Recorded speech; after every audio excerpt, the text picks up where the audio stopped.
Hello, and welcome to the first official episode of the Wow Cool Robot podcast. I'm your host, Adam, with my friends Noel Hello. and Galen. Ahoy hoy. And we're here to talk about new mobile report, Gundam Wing.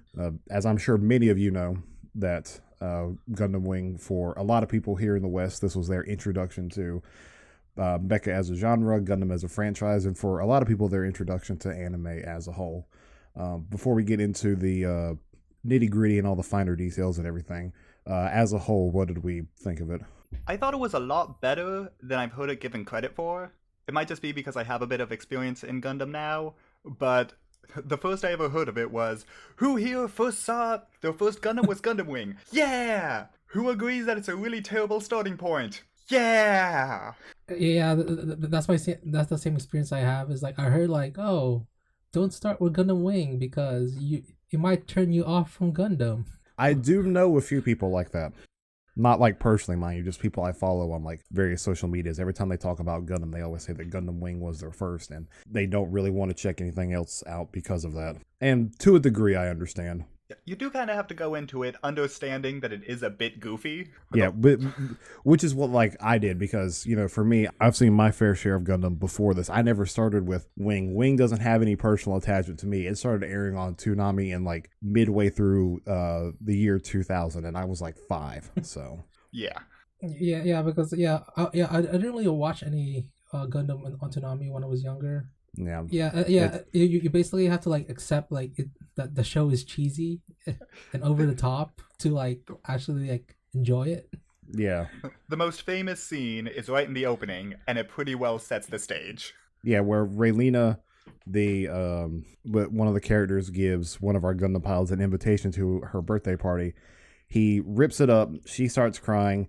He wipes a tear from her eyes and then whispers in her ear, "I'll kill you," before walking away. And then like dramatic music just drops. Yeah. And this is not the only time, rather. It's not the last time he's going to say that to her. And Absolutely not. And he never follows through. So the general setup is much like any Gundam show. We have people who live in space. We have people who live on Earth. They're not getting along so well. So our 5 pilots get sent down in what is called Operation Meteor. This is where we're introduced to each of them. There's our main protagonist, Hiro Yui, who pilots the Wing Gundam and later on the Wing Zero. We have Duo Maxwell in the Death Scythe, Troa Barton in the Heavy Arms, Catra Winter in the Sandrock, and then Wu Fei Chang in the Shenlong. And we get introduced to them at like various points of battle in the initial stages of like Operation Meteor. And we see that like some of them are acting like on their own. Catra has like a whole, because of his status and everything, and like he comes from a family of wealth.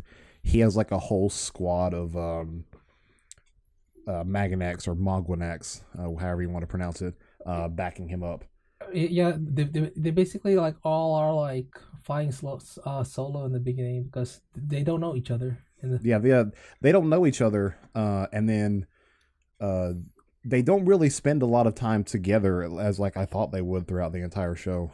There's only like maybe a handful of times that all 5 of them are together doing something at the same time and working together. Even at the beginning too, they all sort of went down individually with their own missions, because there were the 5 scientists, but as we learn way later in the movie that came after, basically none of them were actually following the mission. Yeah, they were all like, oh, we have our own separate mission. I mean, I'm pretty sure Duo originally went there to blow it up, and then the scientist was like, why blow it up when you can use it for justice? Here, have the keys. Yeah, honestly, they just handed him the keys to, the Death Scythe, and that's probably why like Duo is my favorite character, because he's just there, to do the damn thing, and he like calls himself the God of Death, and he like proclaims his presence every time he shows up. Yeah, because it seems like he's the most like likable out of the 5 pilots. Yeah, I mean, and then I think Catra is like, Catra I think would be a close second, mostly. Yeah, I just have yeah. I have to laugh. Like in Catra's introduction, like he's squaring up against two Leos, and he's like, "Come on, guys, surrender. You know you're gonna lose." And then he bisects them down the middle. And he's like, "Come on, guys, I told you to surrender." Because they didn't surrender. He doesn't want to fight, but they keep fighting him. So he didn't want to fight them, but he bisects them down the middle, I mean, this is before. and then like pretend, yeah. This is before we've learned that it is possible to blow up enemy mobile suits without killing the people inside. Like, it only took them a year to figure that out. And then they tried to make up for lost time. So they get sent on various missions that involve them taking out different Oz military installation. Oz being the Order of the Zodiac. the Order of the Zodiac. They were representing. See, I'm having a hard time remembering because this is way back at the beginning, and I saw the very beginning like a month ago at this point. Who like they represent the Earth? No, They're the Space. military arm of the Earth. Yeah. So like they're the military arm of the Earth. They're trying to make a move on the space colonies. So that's why the colonies start Operation Meteor, and I think the colonies did Operation Meteor just because they were being oppressed. yeah, Yeah, and then it looks like Oz is like a special forces, or a black ops group. Oh yeah, that's right. Yeah. Then there's the specials, which are never mentioned again. No. Yeah, and they're also called like the special mobile suit unit. yeah. And they and each of our five pilots get sent on like various missions against like different Oz installations, and they all have like some sort of cover to go by, except for like Duo and like Wu Fei. They're just kind of like there, but like Troa joins Troa's part of like a traveling circus. Hero attends a school, and then Catra chills out at wherever. I think Duo and Wu Fei just like live in the woods. Yeah, they kind of just live in the woods, and Wu Fei yells at animals. So, and then at some point, Hero accidentally kills who he thinks is an enemy, but he was actually like leading some sort of like peace movement to try and make peace between Earth and the colonies. Well, that was actually planned by. Was it Trace by that point? Yeah, it was Trey's, I think so. It was planned by Trey's Kushranada at that point. Yeah, he leaked information to them that, all these Oz officials are going to be on this plane, and then Hero immediately blows it up, and then is like... Without thinking about it. Whoops. Yeah, and that episode also has the best character, General Septum. Oh, yeah. With the best voice. Yeah. He's always angry, and for some reason... That's like the first hints where you see that, like, not everything you see on, like, what you see on screen, there's more going in the background because of a character named Trace Kushranada. And it's also at the beginning that we get introduced to this series' Sharclone, Zex Marquise, the Lightning Count in the Tall Geese, which was like, it was a prototype for the Leos and also like a prototype for like the Gundams, I think. If I remember them saying that correctly. I think it was the original mobile suit, but they made it so powerful that it was more powerful than anybody could actually handle. So they toned it down a bit for the mass-produced ones. But Zex, he's the most powerful. He's 3 times as powerful as everyone else. So that's why he can pilot it. And then he had like that like soldier that sacrificed himself to like save him. Yeah, and then we get introduced also to another important character who stays with us through the whole series, and that is she goes by Raylena Darlin at the beginning, and she's the daughter of the head of the Is it Peacecraft, right? Or yeah, she's like the daughter of like the man, the main guy who's advocating for peace. Yeah, the main guy who's advocating for peace. Because basically her family is all for total pacifism. Yeah, they're all for like total pacifism to end all conflict because, human conflict, like that's just a thing that just happens like forever, and they want to put an end to it because of pacifism, and that comes into conflict with what Oz wants to do. Yeah, and then basically her adopted father gets killed by later on because he was in the way for. Yeah, the Oz assassinates him because he was advocating for peace. And this is right after they got all the other peace leaders killed by Hero that one time. Yeah. Yeah, and then the way her father gets killed is like she finds the bomb that's supposed to kill him. Yeah. And then she walks out of the room and out of the building and gives it to like the actual person that planted the bomb. Yeah, And then and then Lady Un like throws the bomb back into the building where her father was, and then That was a hell of a throw too. That was like a second story window. yeah, so yeah. Like She leaves it disguised as like a makeup case. Relina's like, oh hey, she must have forgotten this. And it also helps, okay, there's 5 seconds until the bomb goes off. Hey miss, I think you forgot this. And then she just overarms it 100 feet into a window. yeah, like it was she like Tim Tebow's into like a second story window. yeah, and I feel like that's like only like one of the only times like someone actually dies from like an explosion. I mean, Yeah. explosions kill people fairly often, but gunshots never kill anyone. That's the one rule. And yeah, we've also learned that like Hero is just immune to explosions because like 12 episodes in, like his mission gets compromised or whatever, and the only logical solution at that point is to blow up his Gundam.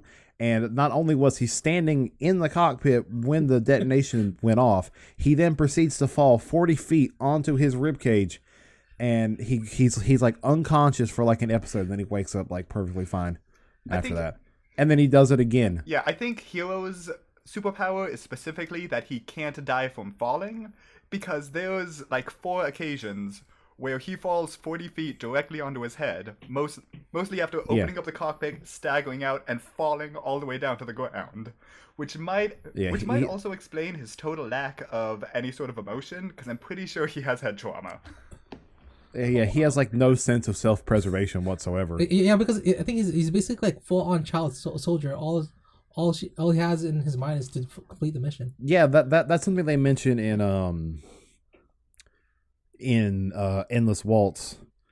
There's like some dialogue between the scientist after like, you know, we need to remove his ability to feel like, you know, compassion or whatever after he sees like some girl walking her dog. Who I thought was going to turn out to be the girl that we met earlier who turns out to be evil, but no, it's just some other random girl with a dog.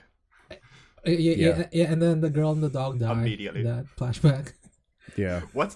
And then like he feels bad about it, and like the people in charge of him like, we need to remove his ability to feel compassion and, you know, stuff like that, which is why throughout the entire like series he just sort of straight faces everything.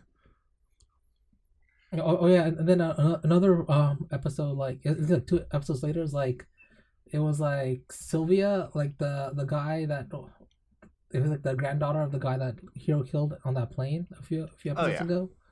Yeah, like she also took like an explosion head on from like from a Leo, and then she still survived. Yeah, because it's like I was saying last night. Like there were a lot of instances where I thought characters were going to die, but they just turned out to be perfectly okay, or in a coma, or in a coma, like in the case of Lady Un.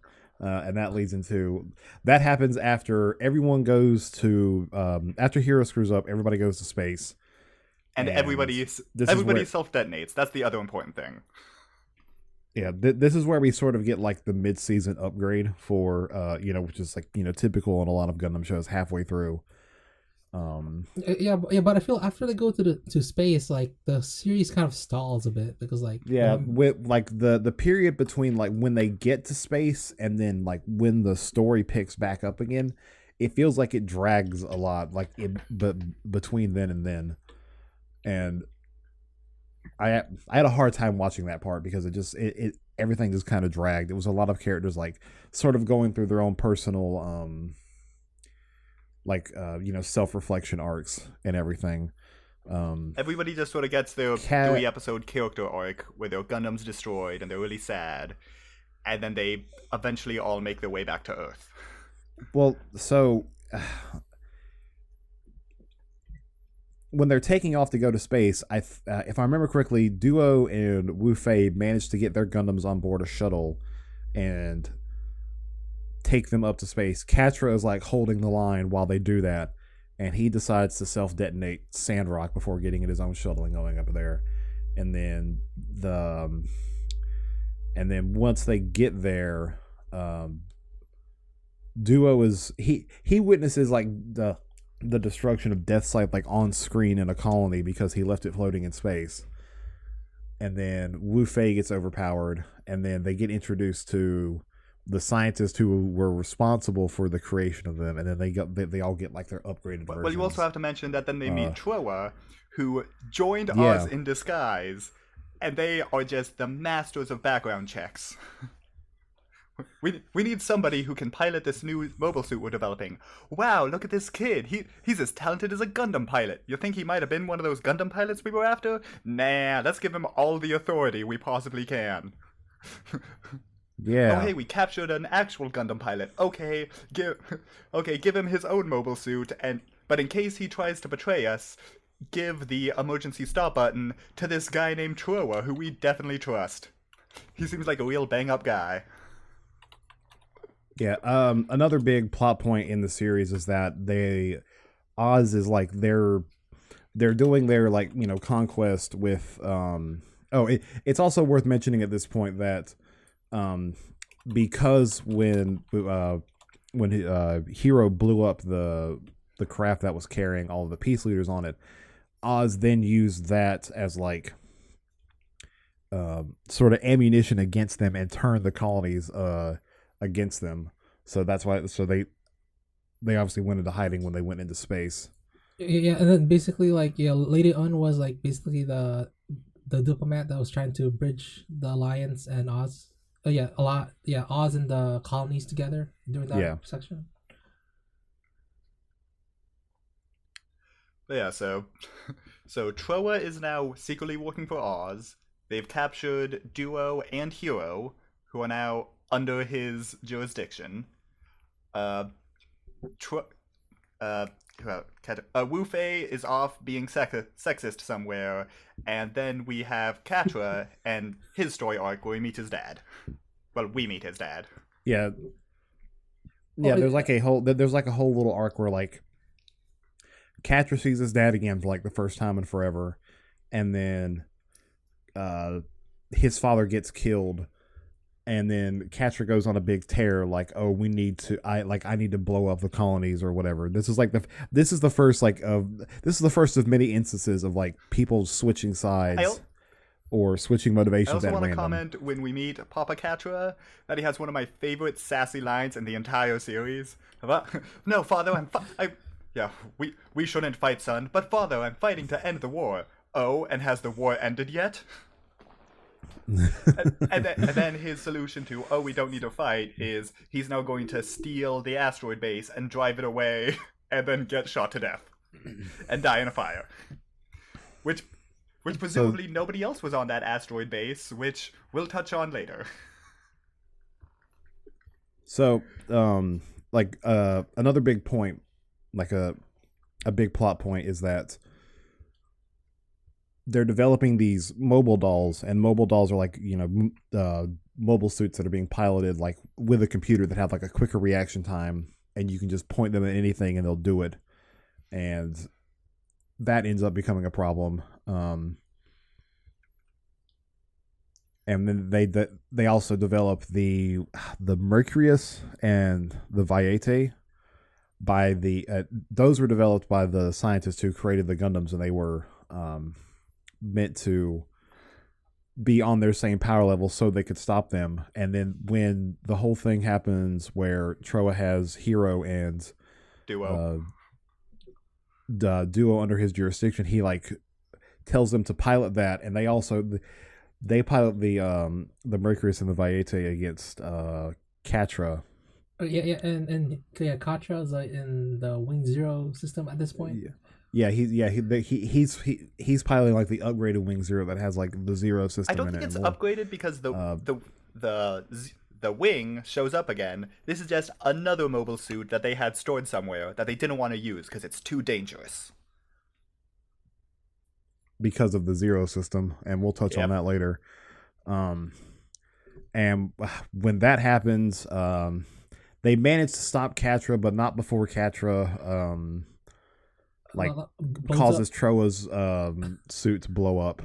Yeah, and then like Troa gets lost in space. Yeah, Troa disappears for a while. Also, at this point, hasn't Catra already blown up at least one colony? I don't. Did he blow Yeah, up I think a he colony blew at that blew point? one up. That's when we're introduced to the Wing Zero, and then he's on his way to blow up another one, and that's when they fight him. And I think he blows up that one too, but I can't remember. I don't think he did. I'm pretty sure they damaged it. I remember like specifically him pushing Hero through like the outer wall of the colony, and they end up in some kind of like maintenance hall or whatever where the fight finally ends. But and we also got and then like they go at some point before they go to space. They also have a fight. The Hero also has a fight with Zex in the Arctic in the heavy arms. and Antarctica. Yeah, because Zex is one of those honorable soldiers who wants to fight, one-on-one with who he feels are his equals. Yeah, and then they install like a beam saber onto the heavy arms instead of like his Gatling gun. Yeah, because he drops the Gatling gun and then like pulls out the beam saber and then does like a one-armed. they have the whole sword fight. Oh. Yeah, they have the whole sword fight. I think it actually was a nice little touch that instead of, oh hey, we're fighting, and conveniently, here's your preferred mobile suit, he actually does use Troa's mobile suit instead, because that's what they had on hand. Yeah, because like his Hero's mobile suit was actually in Antarctica because that's where they were. Yeah, that's where they were right? repairing their enemy's mobile suit because honorable. Yeah, because like Zek's like, I need to fight him no matter what. And I also hate Troa's stupid hair, but that's. I mean, no, there was a scene. I think when it's revealed that he's the one who's now working for Oz quotation marks, and then he's the one who blows up the Death Scythe, and he takes off his helmet. And at first I'm thinking, okay, how the heck is he fitting his hair inside that helmet? But then he takes it off, and I realize, wait a minute, he just always in a state of having just washed his hair, and then he takes his helmet off forward, and that's why it's sticking directly forward. And I also mentioned like he kind of looks like Timmy Turner from the Fairly Odd Parents as well. Yeah. He could fall forward and his hair will hit the ground before he does. So it's basically if he headbutts at someone, it's counted as piercing damage. So let's see. But I think after that part was like it's when I think it was like, let's see, was Wu Fei also with them in when they were like filing the Mercutius? No, I don't think Wu Fei was with them. I think his space arc comes quite a bit later. But no, like Wu Fei was there because Wu Fei and Duo were in that. Oh yeah, base, that's right. And they were held. They were held prisoners. And then. Yeah, and then. Yeah, the guy in charge, like, yeah, we'll just cut off the oxygen supply and let them, like, suffocate to death. Props to him for finally having the idea to just kill these guys that keep being a problem. But he really took his time about it. But then, I think it was like Lady Un that saved them. And then she gets shot. Yeah. Which puts her in... point blank in the chest. I remember like, oh, she got shot, and then it's MIA.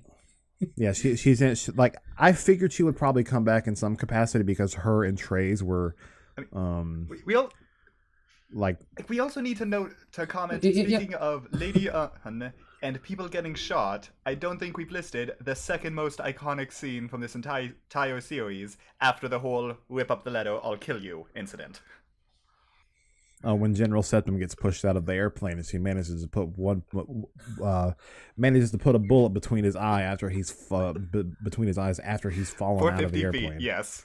Yeah, and judging by the rest of the series and people's luck with surviving getting shot, or rather, they're very much success with surviving after getting shot. If they ever do another sequel, I expect Septim to be the bad guy who's back from the dead. Because nobody ever dies after they get shot in Gundam Wing. No. Yeah, and they even use that scene where she shoots him on the airplane in the actual promo trailer for Toonami. Yeah, I do remember seeing that. Let's see, where are we at now? Yeah, so it was they were in the moon base, and then Lady On gets shot because So they're freed, and then they fight their way out of there, and yeah, and then yeah, they return to Earth and go to the Sand Kingdom, I think, right? yeah, and the Saint Kingdom is it's provided over by Raylena, who is like she was told when her father or her adopted father died that like she wasn't his actual father. Her real name was Raylena Peacecraft, and she was part of the Peacecraft family. Yeah, and then like her butler like told her that she has a brother, right? I think. Yeah, and that brother ends up being Zex Marquis. Zex Mark.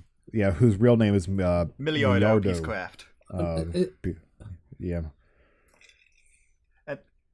So, and the Saint Kingdom is a nation that represents like the Peacecraft family's ideals of like true pacifism. They're like a pacifist nation or whatever, and they don't want to get involved in any conflicts that are happening. They want to remain neutral to Oz and the it's also the a Alliance. kingdom which, as far as I can tell, consists of one all-girls boarding school whose only teacher is Raylena, who is also the headmistress and I think one of the students. That is all we see of it. Yeah, yeah. For like, when they were talking about the Saint Kingdom, I was in my head, like before we went there, I was imagining like, this is like a whole like nation or whatever. We're gonna see like how different people are, living there and how their lives are adapting to trying to live in a neutral country when all this conflict is going on.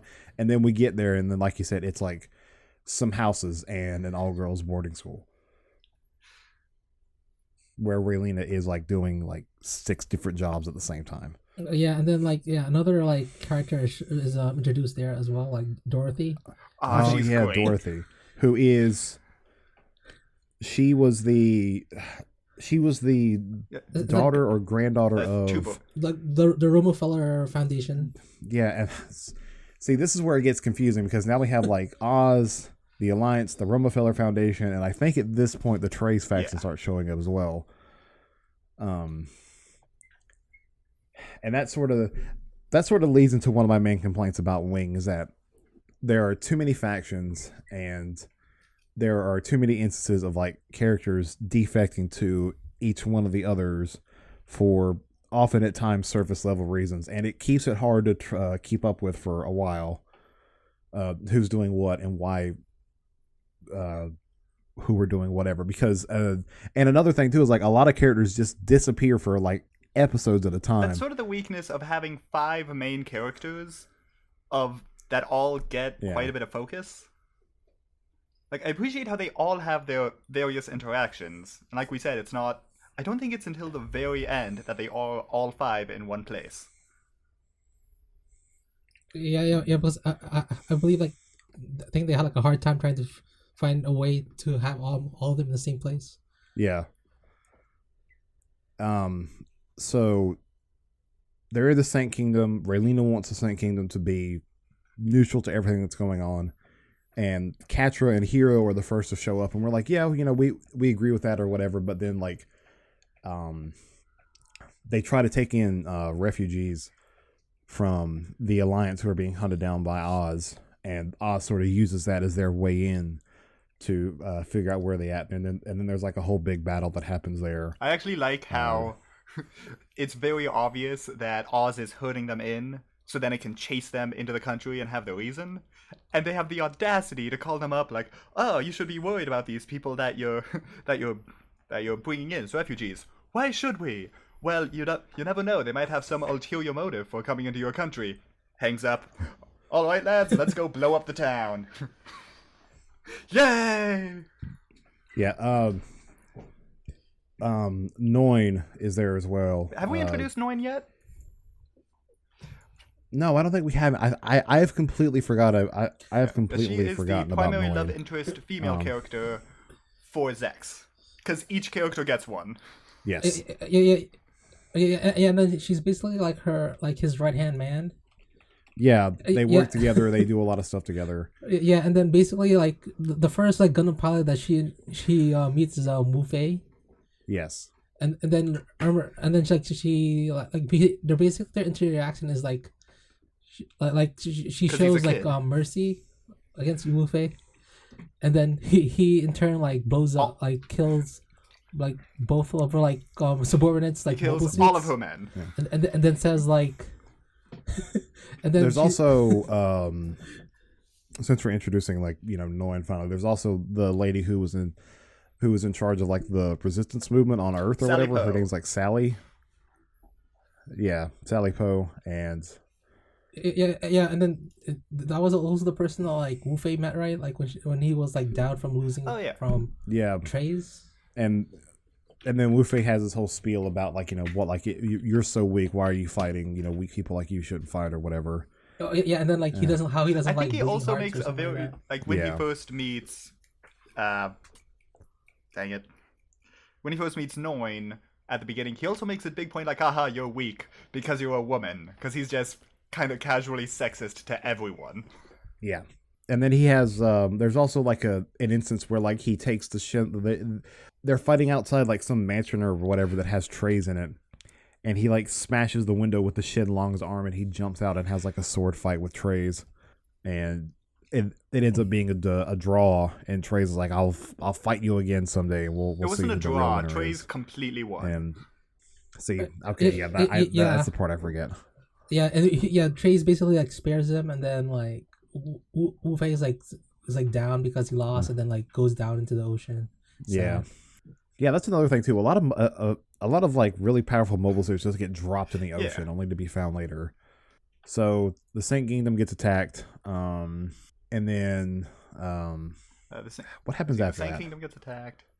Oh yeah, and then they reintroduce the Wing Zero suit, mobile suit, and it's like piloted by Oh, that yeah, Lieutenant Trant. Trant. He has one of the best character arcs in this entire series, I swear. Because he's just some random red shirt who I think is like the engineer in charge of repairing the Wing Zero because everybody knows that it's super cool. And we haven't mentioned the Wing Zero system either, but the Wing Zero system, because we need this for Trant, is it feeds you so much information that it's all this battle data, but it's more than the human mind can handle, and because it's showing you all these potential ways that the battle might go, you start hallucinating different things, and then you murder everyone. That is basically what it amounts to. That if you have it, you fight normally, and then you get a headache, and then you start shooting everything and unintentionally blow up something that you care about. And Trant, as we've said, it's just some random red shirt who's like, wow, this actually is a really powerful system, and we keep visiting him as he's trying to figure it out and become as powerful as the Gundam pilots until he finally, just dies. Yeah, because like he faces off with Duo at that point. Like Trant makes Duo get into the Wing system as well at that point, and then I think like that's the point where like Duo hallucinates, and then like into thinking that he blew up the colony. Was that, it like, a hallucination? Yeah, because I thought the whole point of like them Hilda. showing it from Hilda's perspective was to show that it actually happened. But but I guess it did because she did show up perfectly fine like shortly thereafter. Yeah, because like how did Hilda survive if I mean, maybe she if was. the colony was Was it a hallucination blown and up. she was already outside in a shuttle? Yeah. Oh, and also Hilda is Duo's love interest female character equivalent. Because each character has their sort of love interest or their female character who they interact with. But Hilda is introduced as like a colony, as a person from the colony that like volunteers to be like a Oz soldier. Yeah, she's part of she wants to join Oz to fight the good fight and be willing to die. And Duo's like, you shouldn't do that. And she's like, good point, and is now his best friend. But yeah, Yes. but these are the characters has sort of their girlfriend or female that they interact with. That Hero has Relina, Duo has Hilda, who we just mentioned, Troa has his sister Catherine, who works at the circus. Yeah. That I think, I guess at first she's just some girl, and then he then he gets amnesia that one time, and he thinks she's actually his sister. And then I think in the far-flung future, it's revealed, oh, she actually is. And then Ketra has his sister that he meets at one point. And I think Wu Fei just has his Gundam. And there's also the fact that... So, talking about Hilda, every character sort of has their designated female character who they always are interacting with. Like how Hero has Relina, Duo has Hilda, as we've mentioned. Troa has Catherine, his sister, I think, from the circus. It's sort of confusing. Katra has his sister, who we see for like one scene. Wu Fei has his Gundam, I think. Zex has Noin, who's just super cool, and she's great. Yeah. And then Trey's has Lady Un, who has a split personality, which actually is a kind of a interesting thing that it has as a mystery for a while. And Yeah, she like oh yeah, and she flip flops. Continue. Like Lady Un flip flops between like the ultimate Trey's groupie to like important diplomat. Yeah, basically, like she's like batshit crazy, and then like a total pacifist. That actually is a neat twist where we have this lady who's been going around trying to make nice with all the colonies and get them to have an interest in peace. Like, oh, you can call me Lady Un. It's like, wait, what? That's right. She put her hair down and took off her glasses, and she's literally a completely different person. And speaking of Trace, what's he been up to this entire time while everybody's in space? Yeah, he's been developing the other Gundam that shows up, the Epion, and I really like that design. I've always really liked the way the Epion looks. Yeah, that's probably because it's one part Devilman and one part Gao Gaigar, and one part King Ghidorah from Godzilla. He also has like a heat whip, and even though like I think it's totally unnecessary, like the beam saber is like connected to his backpack. Well, that's so he can then supercharge it from the main reactor and cut a space fortress. Yeah, but in we'll half. get to that. Yes. Yeah. Basically, at this part, like, Trey's and Hero meet, and then Trey shows Hero the Epion, which is basically like the Wing Zero. It also has the Wing Zero system, which basically like amplifies one's resolve. And then, like, a hero's resolve right now is like to fight anyone who's and then he ends up almost taking out people that he doesn't think are people that he normally wouldn't consider the enemy, but because of the Zero system, he's having to question himself. Yeah, but I think like Trey says like you'll find out the future after you like piloted. A lot of characters do that, particularly the main five. Like they're all their interactions with the Zero system, all like showing them the alternate futures. Because that's the whole thing about the Zero system, is that it shows like every reality possible, and but for the most part, it's usually like a hallucination. And it shows all the possible paths a pilot could take, and that leads to. I know for Wu Fei, he spent some time with it, and it tells him that like because originally once the climax starts building, Wu Fei is like on the fence about like whether or not he'll join up with the others, but like after being with the Zero system, it shows him that like the future he should take is joining up with the others. I also want to comment that. Which everybody, I don't know, like I think everybody gets out of all of like because there's always some kind of crutch in any Gundam show that holds up the weirder bits, and the Zero system is this for Wing, and I'm not really a big fan of it. Yeah, it's basically like the plot device to to provide conflict for the whole story. And it's like it's the thing that explains like the super crazy abilities of a pilot or whatever, So it's basically the thing that you said with like see. Galen still wants to pause for a sec. Okay, yeah. So the Wing Zero system is basically like a plot device that they use to provide conflict to the story. I also want to say that And when then- Wu Fei is finally the one to pilot the Wing, Yeah. the Wing Zero, because everybody gets a turn, he's the only one who doesn't go crazy and start indiscriminately murdering everyone, because that's just kind of what he does normally. Yeah, because basically before he Yeah. was in the Wing Zero, that's what he did after like after After his colony his blew colony itself got up blown so that up. he wouldn't worry about them. Which, like his master's like dying words to him was like, I also keep there was fighting, don't a stop line fighting. earlier in that same episode of "You must learn about integrity." Integrity? What's that? Yeah, sounds about right. Sounds like Wu Fei. Of course. Yeah, and then this is when Troa gets introduced back to the story, but he has amnesia now. Yeah. And then his time with the Zero System rejogs his memory, but his sister who's with him at the circus is against it because she doesn't want him to fight.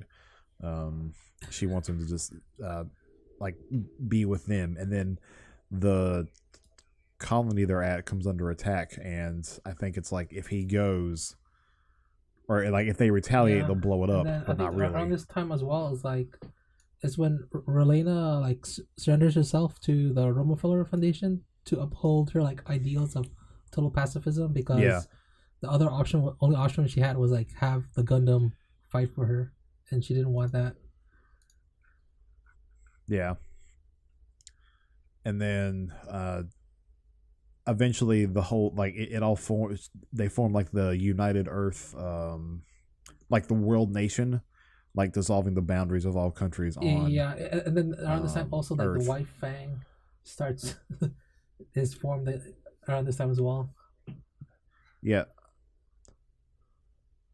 Yeah, two more. Well, one gets rebranded, and then we have like another faction introduced. I think, also this time was like Wu Fei is still traumatized from the like his colony being blown up, and then he attacks the moon base, killing the mobile dolls and colony suits alike.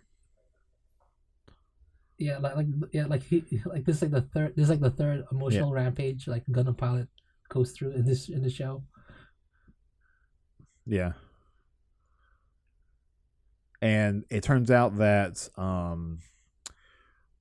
man Zex Marquise, or I guess he's going by Meowder Peacecraft, still is the leader of the White Fang Rebellion. And I think around this point as well, like that's Hero and Zex switch suits, because I think Zex was piloting the Wing Zero system, and then Hero was piloting the Epion, and then like I think they switched suits around the time of the moon base when like Wu Fei was like going on a rampage. Yeah, the Zex and Hero have like a fight between them, and Hero is in the Wing Zero, and Hero is in the Epion, and Zex is in the Wing Zero, and they end up switching after it's over. Yeah, and when then the final around this time it's also like they're trying to, I think, convince Wu Fei to join him, but then like it's like him and like Noin have a rematch, and then like I remember Wu Fei saying like, that like he said like a quote saying like, weak people have weapons, and then they go into their minds and start going wild, but that's what basically he's doing. Yeah. And around this time, Dorothy, who's really into battles and really into conflict or whatever, starts hanging out with Zex on board his ship. They've been building this like super battleship called the Libra, which was originally meant for Oz, I believe. And when the White Fang Rebellion starts, well, we don't know that for a little while yet. And also, blow up the Earth, the battleship that Oz was building, and then they steal like a supply yard where Oz was about to build all the better mobile doll units, which I don't think we've really touched on. So,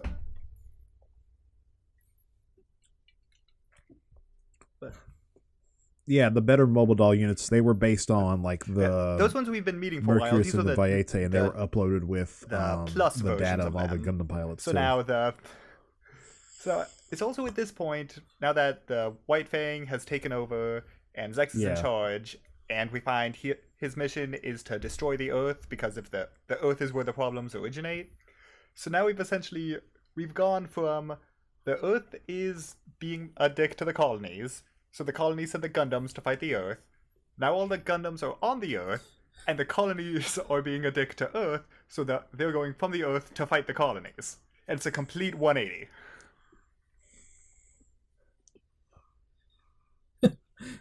Because like so it's many a complete people just 180. keep switching sides. And like, it's so many people like switch sides by the end of this show.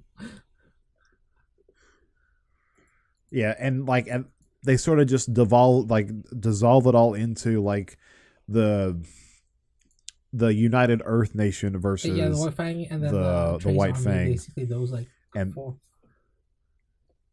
Yeah, and the Trey's army, which was like made up of the Trey's faction, people totally ready to just give up their lives for Mr. Trey's Kushranada.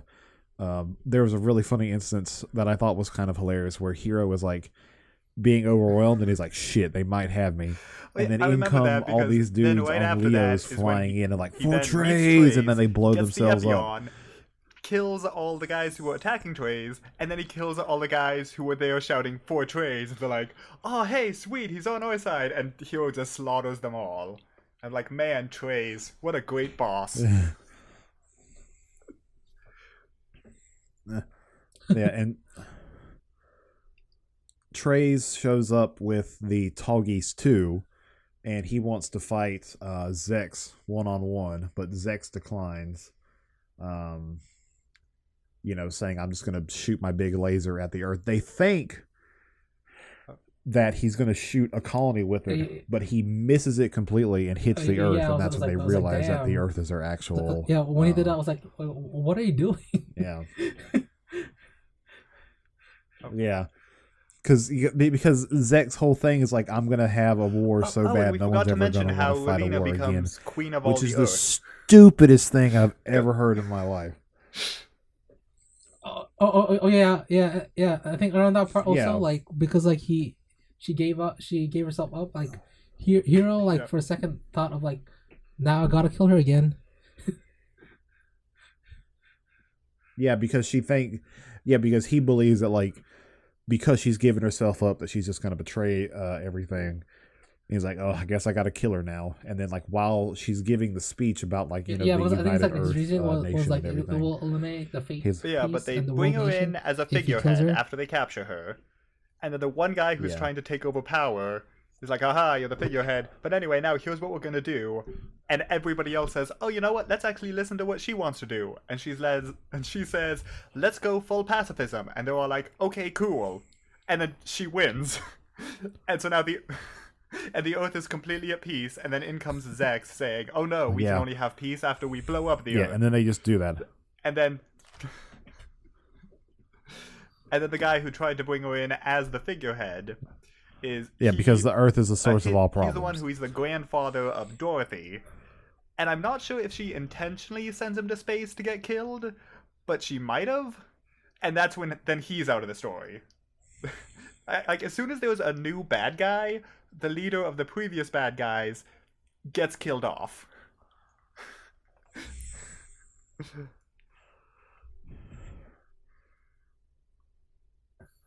And then during the fight between the White Fang and the Trey's army and the Earth, that's when Wu Fei has his rematch with Trey's. And he ends up killing him. And he's like, no, I didn't want to. Yeah, I think like he was like sad that he killed him or something. I mean, it's also right after Trey's has... Yeah, he was like, he was sad that he killed him. He's like, you don't even care about this. You don't even care about this fight. Do you even know how many people you've killed? And he's like, yes, 20,549. Lady Un, how many have died today? 245. Be sure to tell me their names later. I will. Like he basically like knows all the people he killed. And then he immediately dies right after that. Yeah. Trey's is a very interesting character. Yeah, and then like before Trey's dies, he also gets saved. She's been in a coma for 20 episodes. Who comes back from a coma. Yeah. Yeah, she had been in a cut. Like the first time we see Lady Un in action again is like she has the original wing, and they shoot their big fuck off laser at Trace, thinking, "Oh, we're gonna blow him up," and then she comes in and knocks him out of the way. And the Wing Zero, like it takes the blast. Everything is destroyed except for the cockpit. Yeah, she basically, she floats out going, the "Hey, cockpit I'm all is right." the strongest part of the Gundam. Yeah, I mean traditionally that's always the case, but like basically, like really, she woke up like she sensed something was wrong, and then immediately went to pilot the Wing Zero. Then it cuts to her waking up, Trace. running out of bed, going to the original Wing Gundam, which some engineers off screen conveniently attach rockets to, flies up and kicks him out of the way.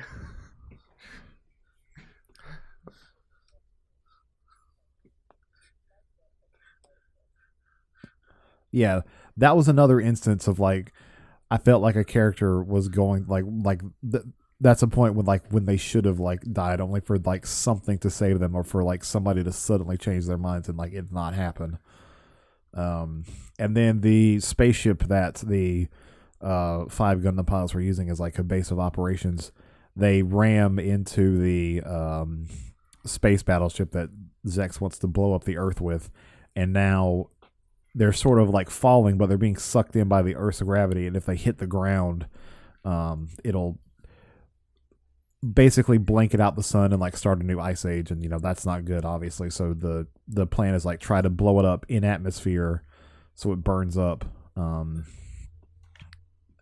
and they sort of do that, but like one huge piece still falls away, while the rest of the main body like floats off harmlessly, and that's sort of where like the final bit of the show takes place, and it's like all of them fighting inside of it trying to stop it, and that's where Hero and Zex sort of have like their final bout, and Hero thinks like, oh, I've beaten Zex, he's cut off his he sliced the arm off the Epion. He's like, okay, I'm gonna go down to the reactor and blow it up. And he doesn't have any ammunition and anything to destroy it. And he's like, okay, I'll just self-detonate because, as we've said, anytime anything mildly inconveniences somebody in the wing, they just blow up the Gundam, which is so... Yeah, I think Zex blows up, and then I think there was like one final piece that was still heading towards the Earth, and then like Hero goes... Yeah, and goes and... Yeah, Wu Fei's like, hey, Hero, think you needed this? And he tosses the beam rifle back to him.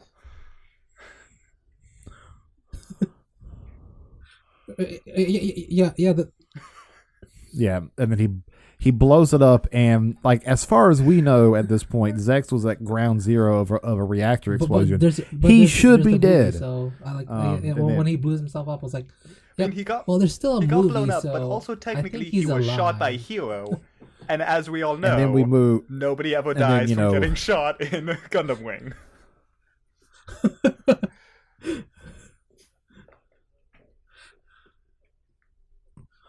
Yeah, so the main piece of the Libra that was falling blows up. It burns up in the atmosphere, and that's sort of like the end of because the anime after itself. Like, shoots it down, and then the opening starts playing. That was a really good scene.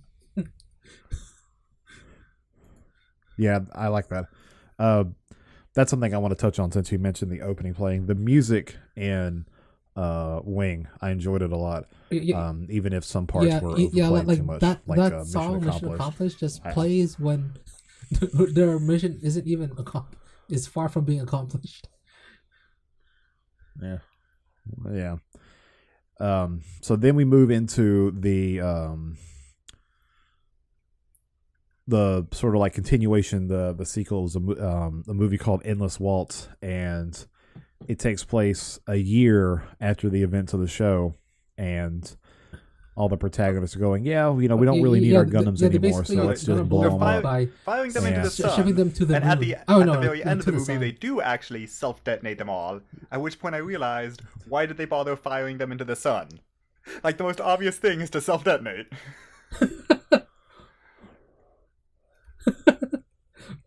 Yeah, when they could have done... Yeah. But for some reason, like, Wu Fei and Troa are mysteriously not there, and the whole plot for Endless Waltz is that the daughter of Trey's, her name's Marimea. She wants to.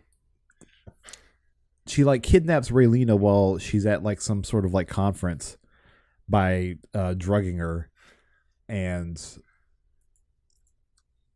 then a whole new conflict starts, and they're like, "Well, shit, I guess we gotta go." Yeah. Basically, a new get our faction Gundams back. appears that has like Chase's daughter, who is never mentioned in the series. Yeah. Not mentioned at all whatsoever that Trey's had a daughter, even though Endless Waltz only takes place a year. So when they said that, I was like questioning, like, is that really Chase's daughter? It's pretty obvious that she's this figurehead being used by Dacom Barton, who was the mastermind behind the original Operation Meteor, which was supposed to start by dropping a colony on the Earth and then cleaning up with the Gundams. And this is the point where we learn that basically nobody was actually doing what they were supposed to in Operation Meteor. Like Dua was on his way to blow up the Gundam, and they were like, you know what? You've got Spunk Kid. Here, have some keys. Go to Earth. Yeah.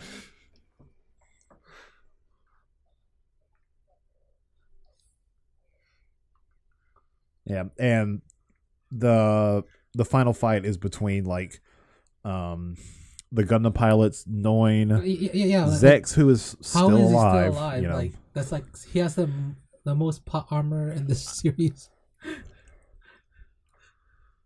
Yeah, like because he was ground zero at a reactor explosion on a ship. So, you know, presumably the Epion blew up as well, but he shows up a year later to volunteer to be a mobile suit pilot for the Preventers, which was like a faction, just, you know, like their name implies, they're called the Preventers. They're meant to prevent, you know, any further conflict from happening. And he just shows up to volunteer to be a mobile suit pilot out of nowhere. No scars. He's not missing an eye. He's not part robot. Like, he's like MIA for a year, and then it's like, oh, time to go back to the army and pilot another Gundam. Yeah. Yeah, and then so basically what happens is like they have one final fight against Dakum's forces. They're like new mobile dolls that are like, I feel like we should mention they're sort of kind of like the heavy arms. They've got this. like big, huge Gatling guns and like missile spam and everything. And Wu Fei, for some reason, was like, yeah, I think I'm going to join up with the bad guys. With like a Marmea's army, I think, right? Yeah, he joined up with the bad guys. Find him, which I do Troa like. also did, but he's using it as like cover. Including him before, we found out. disguises himself as, oh yes, I'm definitely on your side. And then he's in the middle of this crowd, and they immediately call him out and all point their guns at him, which was hilarious. And then he attacks them, and that's when Wu Fei shows up, and he's a bad guy now.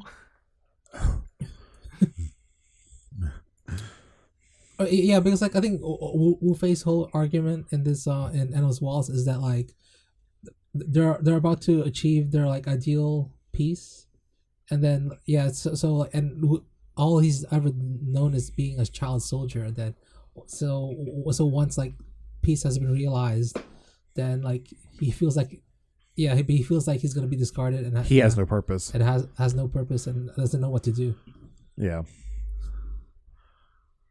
Yeah, so the Gundams are retrieved from by Catra from being sent into the sun, and they fight off against Dakum's forces, and it ends not with any of them killing Dakum himself, but like one of his own soldiers. So basically, like Hero shows up with the Wing Zero, and then shoots like a beam rifle.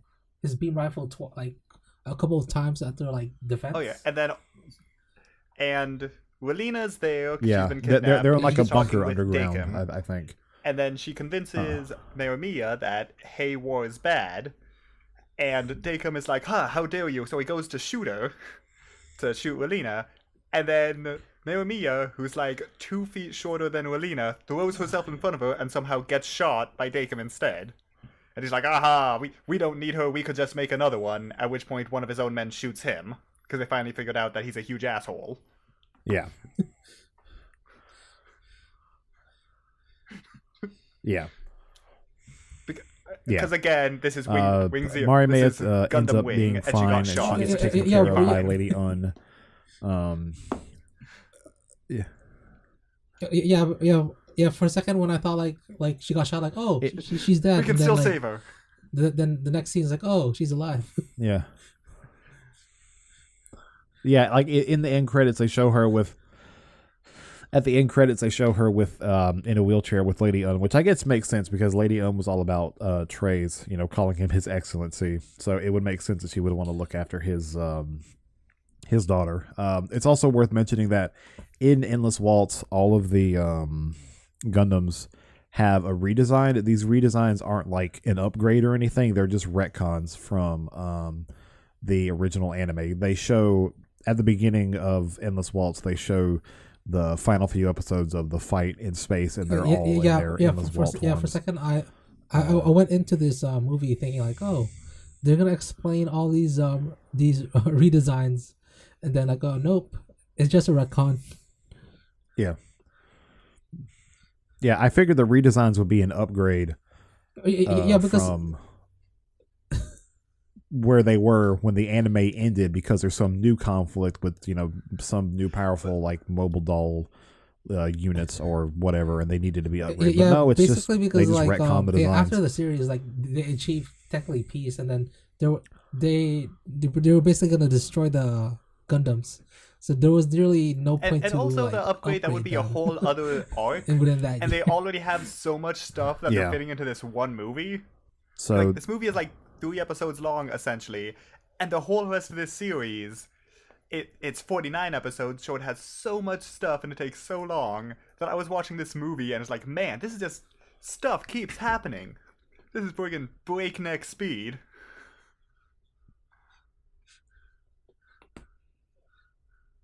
Yeah.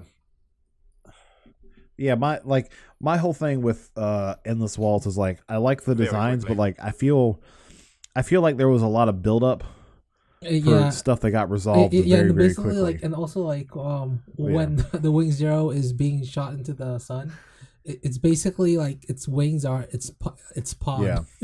like parts of it like fall off when Hero gets into the Gundam. That's like the big feathery wings on like the Wing Zero. It's another one of those things where it's like every time a new Wing Zero kit comes out, they always make sure to make it so it can like cocoon itself in its wings. The real grade Wing Zero I have can do that. So yeah, that's Gundam Wing, and that's Endless Waltz. There was a series, well, not a series, but there was a sequel to Gundam Wing that started publication in 2010. That was a novel series called Frozen Teardrop, and I actually wasn't aware of this until tomorrow, last night before we recorded. If I'd known about it sooner, I probably would have looked into it more. But a friend of mine sent me some bullet pointed list of like things that happen in Frozen Teardrops. And he said it's one of those cases where nobody was there to tell the author no. Yeah, it's like he said it's like Crossbone or like the Astray mangas where it's like nobody was there to tell the writer no. So like some notable events that happen in Teardrop are there's a nanomachine clone of Zex that shows up. Noin has a brother who disguised himself as Zex but gets assassinated. Wait, there's two people that Mars. that disguise themselves as Zex? Yeah. And then Zex and Noin get married. Catra has they get married and have twins. Catra has a cloned younger sister who exists purely to give him spare organs. Wait. In standard Wing fashion, everyone defects constantly. Hero was still 16 because he was in cryogenic sleep. Let's see. There was some assassin who took in Troa. Duo and Hilda get married, but they get divorced, so she's now his ex-wife. let's see. There's also like it completely details all of Treize's backstory. Catra's twin clone falls in love with Troa. And she plays the violin for him. I looked it up. Like For some Hilda gets divorced and becomes a nun. Yeah.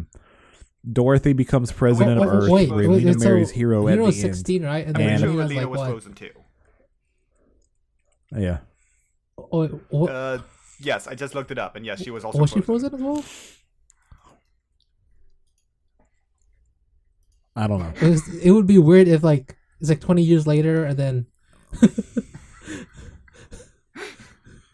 They uploaded all of Treize's memories into in the Hero's series, I think brain. he's like 19, so... And apparently Zex was an ace pilot at the age of 10, so, you know. Yeah, that makes sense. So, you know, Frozen Teardrop, basically it's, just like you know. throwing everything into the kitchen sink and going. Yeah. Again, it's like my friend said. It's one of those cases where nobody was there to tell the writer I'm curious no. if they actually adapt this to like a movie or something. I mean, the time when they kick a guy out of a plane and then shoot him on the way So, are there down any favorite parts, is pretty characters, great. etc.? Yeah, basically, yeah. My favorite Yes. side character is that guy General Septum. Like, I think His we can link voice. the video you found It's of so just all the memorable. times that he's talking. Yeah. Yeah, it's always him shouting, and it's like it like throws off because everyone else is not like that.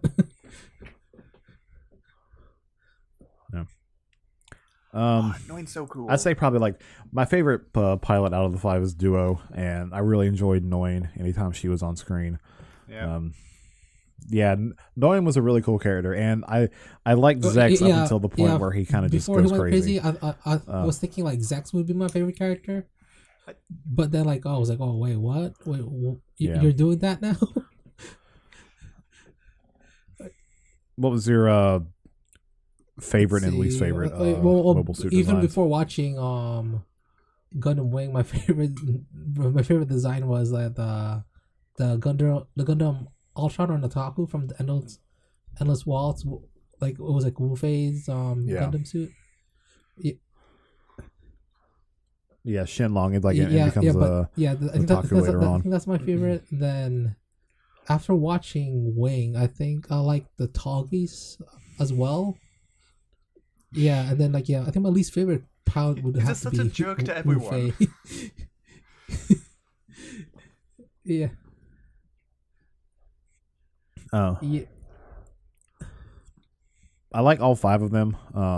The Gundams, I mean. My 2 favorites are probably Death Scythe and Heavy Arms. The Tallgeese is pretty cool too. I'd say like my least favorite designs are like when they just started like mass producing mobile dolls and they all just kind of like ended up looking the same and just becoming background fodder. Those designs were I also like some of the grunt units that Oz used, like the Ares and the Torres. Yeah, because I think I looked up the Ares. They released like a resin kit for it, like years ago, probably like over 10 years ago, and like even then when they released it was like $200 because it was all resin, but now it's like $400. So like I think before watching this like the Leos, I thought the Leos grew on me as I watched the show. I was like, oh. I think my favorite has to be the Tallgeese. Yeah, I like the Leos. Leos are pretty cool. Leos as a secondary. I like all the different variants. Tallgeese won, obviously. I think the Tallgeese one my is least my favorite. I kind of hate to say, but the Shenlong I just think looks so goofy of the main 5 with its stretchy arms and it's just sort of its awkward build. Are you talking about the original one? Yeah. Or like the Endless It's Waltz just one? kind of goofy and it's got like a scorpion stinger tail that shoots lasers. And then the Taurus, the first mobile doll that they have, the black and red one with sort of like the pointy head, like that one I just always thought was kind of goofy. Though I do also like the Virgos, I think, which is the ones once Yeah. they have the 2 prototype mobile suits to give them the super gun and the super shield. Those really grew on me.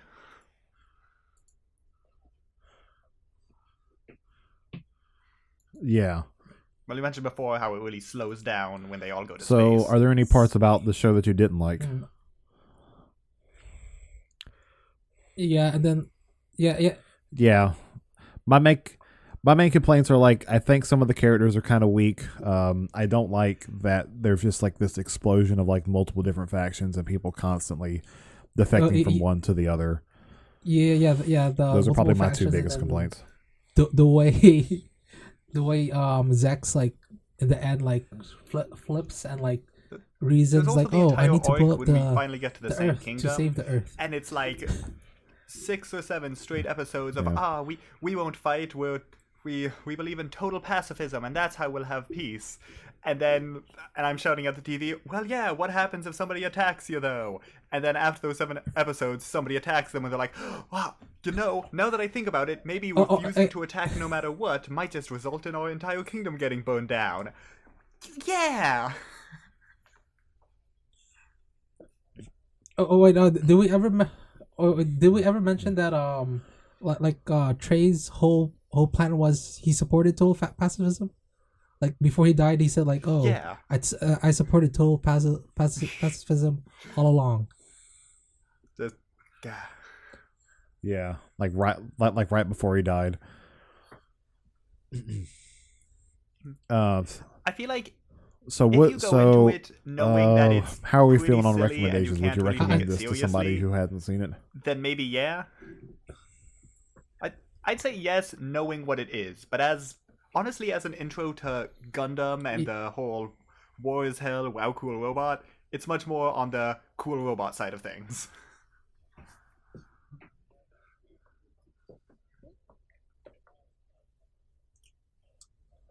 Yeah. I think for me, like, as far as like, I would recommend it, like, as well, and also going in with the whole mindset of, yes, this is cheesy, yes, this is over the top, but I think it's also worth recommending because for a lot of people, this is like a keystone for them. A lot of older anime fans in particular, this was a keystone for them because this was the first time anybody had seen anything from Gundam. This was the first time anybody had like seen anything mecha or like anime in general, and it was sort of like an entry point for a lot of people. And I think for me, somebody who doesn't have that experience, who never had that experience, it's interesting to go back and look at it and see it from my perspective. And I think it's worth, I wouldn't say it's worth watching all the way through if you're not into it, because I don't think it's not a show I see myself going back and rewatching again, but I will say it's at least worth checking out so you can see like what this was for a lot of people. I think good or bad, Wing is always just going to be there basically because like, of like it was did. like the first like Gundam series to be localized in the West, and like it's basically like a lot of people like in the Western know like as Gundam basically. Yeah, that's like if we ever got a Gundam base here in the U.S., the Wing Gundam would be out front, like that, or maybe Exia, but it would more than likely be the Wing Gundam because it just means a lot to a lot of people here, which is fine. But like I said, you kind of have to go into it knowing what it is. Yeah. For me, so, yeah. I feel like I would recommend it. Yeah. As the same way, we're like, make sure that you know what you're getting yourself into, because like if you're thinking you're going to like a good like serious war drama with Gundams, and then you should probably watch a different Gundam show. Yeah, you should probably watch a different one. Watch the compilation movies. Watch something shorter like 8th MS Team or War in the Pocket, or like hell, even the original. You can certainly do a lot better. Yeah, you can certainly you can certainly do a lot better than Wing, but I wouldn't say Wing is bad. It gets like a solid like 6 out of 10. Yeah, for me. about 6 for me, just because I honestly do think they didn't pull it Yeah. off quite as well as they could So- have. But having so many different viewpoints and Yeah. not one main character, but these 5 characters that we keep visiting with all their different interlocking relationships with other characters was a really cool idea that they did not as well as they could have. Yeah, and then another thing. I think did we mention that like the way Toonami promoted Gundam Wing, like how they like they promoted it as like this very serious show, and then with like Peter Cullen which- narrating the trailer as well. Yeah. I mean, you know, and then that whole trailer that like Toonami Australia did, where it was a Gundam Wing AMV with like Linkin Park in it, and it has, you know, the most obvious Linkin Park song in the background. You're watching Gundam Wing and you're hearing "Crawling in My Skin," and you know, it tried to sell itself as like this really edgy, that song teen has war like drama. so much angst in it, which fits like Yeah. like the tone of all the Gundam pilots in the show. Yeah. Yeah, and then also like Linkin Park are So- also like big Gundam fans as well, because they've done like a few collabs with like actual with Bandai as well. Yeah, it's really interesting. So that's it on Gundam Wing. Up next, we're watching Gunbuster, the other mecha anime. Yeah, and it's Hideki yeah Anno basically did it's like before Evangelion. all I know of it is that like it's like the origin of the Gynax pose, where people like cross out their arms and like during like a serious moment in a series. I'm looking forward to watching this one because I haven't seen it and I don't know anything and about also, it. Main other thing than, I like, also heard that the the thing I remember with it, for Gurren Lagann hearing as about well. it, is that it's really great and it had a sequel that wasn't. It's also And that's what I always hear. Yeah. I'm also looking forward to it. Because it's a lot shorter, and after watching like a 50 plus episode anime, I'm Yes, ready to I just like woke up, watch something I can watch 5 in hours half of an hour and Gundam be Wing, done series then today. sat down and recorded. Yeah. So I've been watching a lot of Gundam as Wing always, very recently. shows that you've been watching that you want to shout out.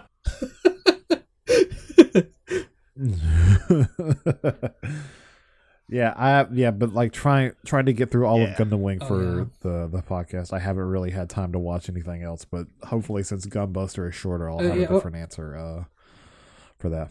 I kind of want to watch Great Pretender on that's what I heard Netflix. too. Like, I think that's like, pretty the good. second part is coming out as well for that. The second part's coming out soon for that. Recently, the only thing I've been So trying to watch Magic Knight Rayheart. Like I'm only like 4 episodes in, because I found out like a week ago that it has mechs in it, but all I remember from it was just like the magical girl aspect. But so far I haven't seen their mechs yet, but it does show up in the opening. So we'll see where this goes. as always, be sure to check us out on our social medias that we'll have linked in the descriptions below, and we'll see you next month when we talk about Gunbuster.